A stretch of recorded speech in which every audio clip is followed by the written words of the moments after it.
Okay, so we're talking about how to bias yourself in the sagittal plane here, our bigger, stronger muscles. So think butts, guts, scaps, even these deep flexors of the neck, trying to hold ourselves up so we don't get squashed into the accordion by gravity. So we're meant to be stronger through those muscles versus the muscles on the outsides and insides of the legs and along the lateral aspect of the body.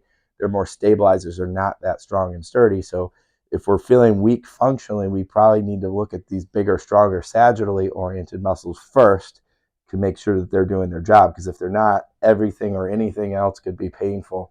So we want, or weak feeling. So we want to make sure we check those boxes first. So that's the sagittal plane. That's the forward backward. And think about, you can use a wall here. And this is more of a stride stance. So think of like a tug of war. If you're standing like this, you're going to flip flop pancake and not be very effective. I'm going to be much sturdier here. So my drive is going to be into that wall, which I can use as an isometric resistance, which I can then channel into my core and my glutes so I can feel that feedback. And I can do kind of down and back into my hip. My front leg is the elevator driving up here. I can level that, stabilize, put the pin in, kind of lock in there. I could add in a reach or a slide. I can slide up here and press into the wall to really feedback here like a plank, or I can switch it up and have that leg be my driving leg and I push here, again, pull in here, draw, lock that in. The same for both sides.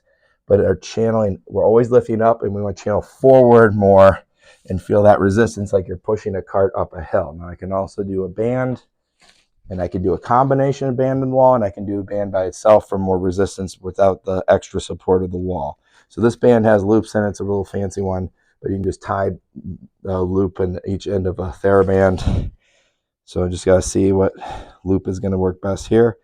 So I'm going to put the band between my foot and my arm here, so I can challenge myself. If that right leg is my right side is my target side, I'm going to lift and decompress here while I stabilize on my opposite arm here, like so. Or I can have it be the escalator and back like here.